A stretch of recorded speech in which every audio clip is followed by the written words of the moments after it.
So this was the first paper room that I made. How does a viewer see that I'm or determine that I'm different from them? It's really an extension of me growing up mixed race in Ohio.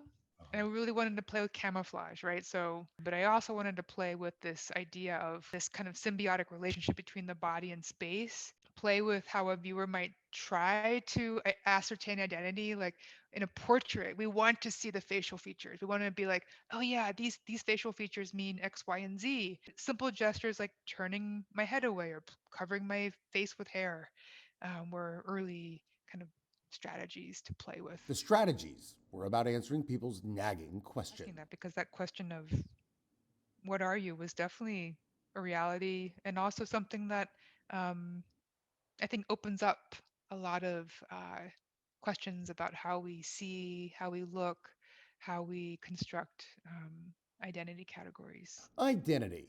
Gina Osterloh's photography won't give you an answer. So here I was thinking about just all of the pressure that someone feels when they're being looked at and also the pleasure and pain of looking. Like looking is very pleasurable and looking can also be very painful.